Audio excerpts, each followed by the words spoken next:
Toutes et à tous et bienvenue à la présentation des 4 derniers matchs des huitièmes de finale de la Coupe du Monde. Nous avons le Japon contre la Croatie, Brésil, Corée du Sud, Maroc, Espagne, Portugal, Suisse. C'est la première fois qu'en huitième de finale de Coupe du Monde, vous retrouvez les 5 continents. C'était à souligner. Alors, quels sont mes pronoms, mes tendances pour la suite de cette Coupe du Monde? Est-ce que la logique sera respectée avec les premiers de groupe qui s'imposent contre les seconds de groupe? Rien n'est moins sûr. Sachant que quelques noms de second groupe font peur, comme l'Espagne et la Croatie, par exemple. Il y a une grande différence entre les matchs de poule et les matchs à élimination directe, et je voulais juste prendre une minute pour vous le dire. En match à élimination directe, en fait, la sanction, elle va être immédiate. Voilà. Plus la règle des paris qui va évoluer. Et c'est bien, et retenez ça bien pour les débutants, c'est bien le résultat à la fin du temps réglementaire qui compte sur le type de pari 1 N2 et non le résultat à la fin des prolongations ou les éventuels tirs au but. Et c'est important de le savoir, ça peut tout changer. Pardon. Combien de mails nous n'avons pas reçus au CEREPS lors des matchs de Coupe nationale, par exemple, de Coupe de France, qui nous demandaient pourquoi leur pari était perdant, alors que l'équipe sur laquelle ils avaient parié avait bien gagné le match en prolongation, par exemple. Et ben, c'était tout simplement parce que le résultat entériné par les bookmakers était le match nul à la fin du temps réglementaire. Ce qui aboutit ensuite à des prolongations et à la victoire de l'équipe sur laquelle ils avaient parié. Mais malheureusement, il était faux parce que c'était le match nul à la fin du temps réglementaire qui comptait. Donc, méfiez-vous. Voilà, c'était ma petite info du jour. Au programme, analyse de ces matchs et proposition de paris sportifs sur ces mêmes matchs, si je vois une opportunité pour parier. Avant ça, si vous n'avez pas suivi la présentation des matchs du jour, Pays-Bas, USA, Argentine, Australie, France, Pologne et Angleterre, Sénégal, vous pourrez vous rattraper en cliquant sur le lien qui s'affiche à l'écran pour regarder la vidéo où j'en parle et ce que je vous conseille pour cette Coupe du Monde. D'ailleurs, il y a un pari que j'ai pris individuellement, voilà, pour ma part. D'ailleurs, pensez à vous abonner à la chaîne du CEREPS et cocher la petite cloche afin de ne louper aucune de mes prochaines vidéos. Petite info aussi de dernière minute, il y a un virus grippal apparemment qui s'est viré chez les Bataves, enfin chez les Hollandais, pardon, l'équipe du Pays-Bas. Donc attention par rapport à ça, parce que ça peut jouer physiquement sur les joueurs. Et est-ce qu'ils vont être à 100%? De toute façon, on verra bien sur le terrain. Mais méfiez-vous si vous avez des paris à prendre sur ce match-là. Pour fêter ce grand événement qu'est la Coupe du Monde de football, nous avons mis en place exceptionnellement un kit que nous avons appelé Tacler les books. Ce ne sont pas moins de 7 outils exclusifs qui vous aideront à maximiser votre réussite durant la Coupe du Monde, comme par exemple le 7e outil qui vous permettra d'améliorer sensiblement vos bénéfices juste en quelques secondes seulement, et qui vous servira lors de la Coupe du Monde et puis lors des différentes compétitions de football à suivre. Pour les plus pressés et pour les plus curieux d'entre vous, je vous invite à aller voir le lien sous cette vidéo. Vous ne serez pas déçus, c'est gratuit. Allez, les matchs du début de semaine, donc le lundi 16h, Japon-Croatie. Le soir, 20h, Brésil, Corée du Sud. Le mardi, nous avons Maroc contre l'Espagne. Et le match du soir, 20h, Portugal contre Suisse. Allez, on commence par le Japon-Croatie. Les codes 3,95, 3,32, 15. La Croatie est favorite. Et pour moi, c'est à juste titre. Mais bon, on verra là l'analyse. Le Japon a un parcours assez extraordinaire quand même. Je ne vais pas revenir sur le but japonais très discutable lors du dernier match de poule. Tout le monde l'a vu. Pour moi, il est sorti, mais bon, c'est pas moi qui suis arbitre, donc voilà. Ils sont premiers de la poule, voilà, on s'arrête là. Bizarrement, je garde encore des réserves sur cette équipe. Je ne sais pas pourquoi. J'ai l'impression qu'à chaque fois, il y a eu l'alignement des planètes et qu'à un moment donné, ça va s'arrêter. Donc, j'ai une méfiance là-dessus. Justement, est-ce que les Espagnols aussi voulaient simplement pas perdre ce match? Personne ne le dira jamais. Mais quand je vois la différence de niveau entre la première et la deuxième mi-temps des Espagnols, j'aurais bien voulu savoir ce qui s'est dit à la mi-temps. Voilà, c'est un peu étrange. Moi, je pense qu'ils ont voulu viser la deuxième place. Pourquoi? Parce que quand aujourd'hui vous regardez les tableaux, vaut mieux être du côté de l'Espagne que du côté du Japon. Hein. Je vous laisse aller checker le tableau. Voilà, tous nos amis d'Amérique du Sud, ils se retrouvent dans la partie du tableau du Japon. Alors que l'Espagne, il y a quoi? Il y a le Portugal, il y a nous, il y a l'Angleterre. Bon, on va dire, il y a difficulté et difficulté. Donc voilà, la Croatie, quant à elle, écoutez, c'est la seule équipe qui me satisfasse pardon, au mondial, à qui j'ai vraiment fait confiance quand j'ai fait mes propres paris. Donc voilà, elle a un gros QI football. Alors la Croatie va être une très grosse équipe dans les pieds du Japon. Pourquoi je dis ça? Parce que bah, le Japon, normalement, ils ont fini premier de poule, donc ils sont censés être meilleurs que la Croatie, même si je ne le crois pas du tout. Mais voilà, les samouraïs japonais, et là je pense il peut y avoir un hic. La Croatie, hein, c'est vraiment un gros QI football. Modric, Kramaric pardon, a été très très bon. Perisic, Kovacic, enfin, ça joue techniquement, c'est très très bon. Derrière, Guardiol, très bien avec Lovren. Juranovic Sosa sur les côtés, ça apporte. Donc vraiment, j'aime bien cette équipe de Croatie. Bah, les Japonais, maintenant, vous les connaissez. Gonda dans les buts. Bah, Ito, voilà, il joue en France, Kamada. Il joue en Allemagne. Enfin, voilà, Asano, Ueda, tout ce beau petit monde est capable de faire des choses extraordinaires, mais jusqu'à quand?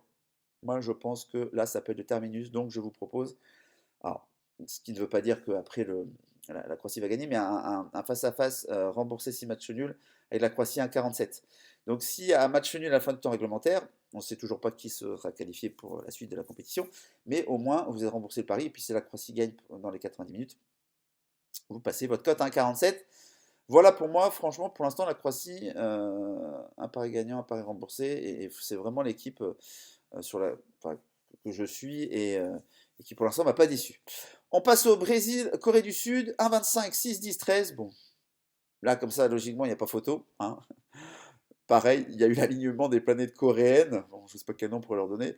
But dans le temps additionnel. Au dernier match de poule, l'Uruguay ne marque pas le troisième but, pardon. Et c'est ouf, quoi. Enfin voilà, il passe. Son, quel joueur, la dernière action, je vous invite à aller la revoir. Deux Coréens contre 8, 8 Portugais, pardon. Et la balle passe sous les jambes du défenseur portugais. Enfin bon, bref, ça arrive dans la surface. Le deuxième Coréen la reprend de but. Enfin, franchement, l'alignement des planètes comme il faut. Assez incroyable. Mais allez voir cette action. Et puis bah, le Brésil qui perd avec son équipe B contre le Cameroun. Je pense que c'est un peu anecdotique. Voilà, c'est comme le Portugal. Enfin, c'est comme la France. Voilà, toutes les équipes ont mis les équipes B ont un peu de mal. Neymar sera toujours pas là, mais l'entrée, comment j'allais dire, oui, le préparateur physique, pardon, et le médecin, était plutôt confiant. Donc je pense pas qu'il prenne le risque de le mettre là, ou à moins qu'il soit sur le banc et que ça se passe mal et qu'il fasse rentrer à la fin. Parce qu'il recourt là, il est sur le terrain de nouveau.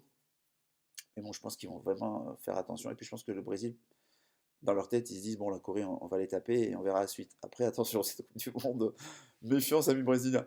Bon, au niveau des compos, c'est du classique, hein, voilà, au niveau Brésil, à part Neymar, Vinicius, Richarlison devant, Richarlison, bon, qui déçoit certains. Après, c'est jamais évident d'être l'attaquant vedette de l'équipe du Brésil. Casemiro va sûrement faire encore un gros match. Militao va sûrement, mais non, c'est sûrement lui qui va être sur le côté de la défense brésilienne avec sûrement Sandro. Voilà, au niveau des Coréens du Sud, excusez-moi, je ne vais pas m'attarder sur la composition de tous les noms de l'équipe, mais ça va être du classique, avec Son devant, un peu compliqué à prononcer tous les noms de famille coréens, donc excusez-moi si les Coréens écoutent. Donc voilà sur ce match-là, mais je ne m'aventure pas à un pari. Voilà, je me méfie un peu de la vivacité asiatique, et franchement, je ne m'aventure pas sur un pari. Même si je vois le Brésil, mais j'ai rien à proposer avec le côté 1,25. Enfin, non, ça m'intéresse pas trop. C'est pas comme je vois pas une aussi grande différence que par exemple Argentine-Australie. Voilà. Donc, je me méfie et je passe mon tour et j'enchaîne avec Maroc-Espagnol, une confrontation, on va dire d'amis entre guillemets. Beaucoup de Marocains vivent en Espagne. Déjà, Maroc, bravo à eux. Alors, j'y croyais pas forcément sans non plus les enterrer, hein, faut pas exagérer, mais Regragui a su amener son projet à terme. En même temps, ils étaient dans le groupe de la mort. C'est compliqué de voir le Maroc devant l'Allemagne et l'Espagne. C'est vraiment. Pas devant le Maroc et l'Espagne, pardon. Le Maroc, j'ai un trou devant qui ils ont fini. Non, voilà, c'était la Belgique et la Croatie, pardon. Excusez-moi, je refais. Ça peut pas être l'Allemagne et l'Espagne parce qu'ils rencontrent l'Espagne maintenant. Excusez-moi, je remets tout en ordre. Mais en tout cas, ouais, c'est bravo à eux de cette sortie de ce groupe-là.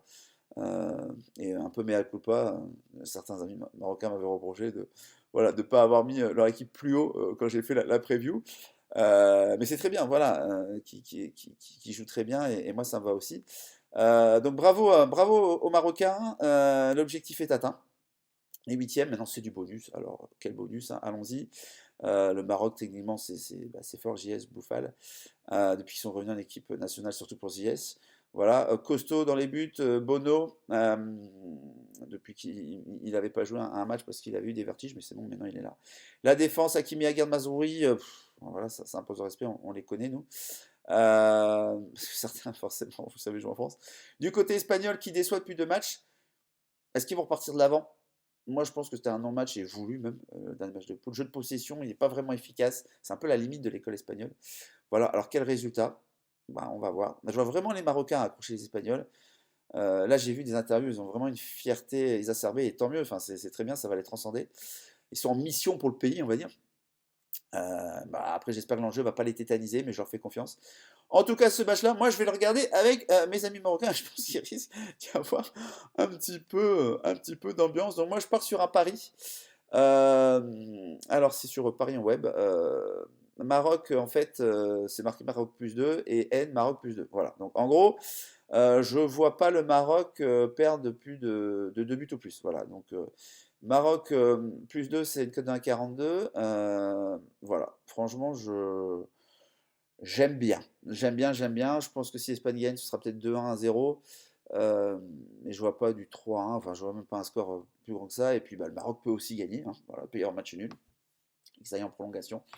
Donc, c'est ce pari-là que je prends. Donc, Maroc +2, 1,42. Voilà.